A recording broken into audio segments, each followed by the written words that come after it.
আদালতের একটি সিদ্ধান্তই যেন লঙ্কান প্রিমিয়ার লিগকে ঘিরে সব আলোচনার মোড় ঘুরিয়ে দিয়েছে।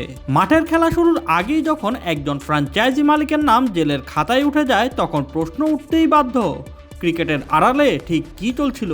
সেই প্রশ্নের কেন্দ্রে এখন বাংলাদেশি বংশোদ্ভূত ব্রিটিশ নাগরিক তামিম রহমান। লঙ্কান প্রিমিয়ার লিগ শুরুর আগে আইকন ক্রিকেটার হিসেবে মুস্তাফিজুর রহমানকে দলে নেওয়ার ঘোষণার সময়ই ডাম্বুলা থান্ডার্সের মালিকানা নিয়ে আলোচনায় আসেন তামিম রহমান।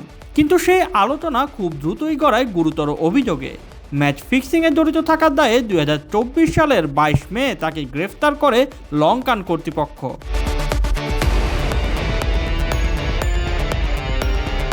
লঙ্কান ক্রীড়া মন্ত্রণালয়ের বিশেষ তদন্ত সংস্থা তামিম রহমানের বিরুদ্ধে দীর্ঘ সময় ধরে অনুসন্ধান চালায়।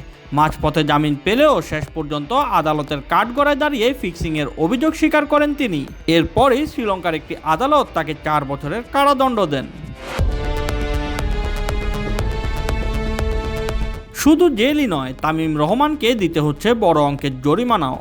আদালত তাকে 2,40,00,000 লঙ্কান রুপি জরিমানা করেছে, যা বাংলাদেশি মুদ্রায় প্রায় 1 কোটি টাকার সমান। পাশাপাশি সব ধরনের ক্রিকেট কার্যক্রম থেকে তাকে 5 বছরের জন্য নিষিদ্ধ করা হয়েছে। আদালত সূত্রে জানা গেছে, ডাম্বুলা থান্ডার্সের মালিক থাকাকালীন এক ক্রিকেটারকে দিয়ে ম্যাচ ফিক্সিংয়ের চেষ্টা করেছিলেন তামিম রহমান, যা তিনি আদালতের সামনে স্বীকারও করেছেন। বার্তা সংস্থা AFP-কে এক আদালত কর্মকর্তা বিষয়টি নিশ্চিত করেছেন।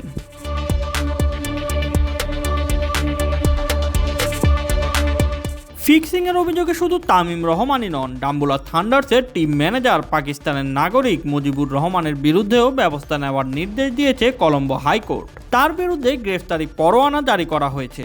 ফ্র্যাঞ্চাইজি ক্রিকেটে এই ঘটনায় আবার স্পষ্ট হলো, ক্রিকেট মাঠের বাইরের অপরাধ কতটা গভীর হলে শেষ ঠিকানা হয় জেলের 4 দেয়াল। এখন প্রশ্ন একটাই, এই ফিক্সিংয়ের শিকড় আর কত দূর পর্যন্ত ছড়িয়েছে?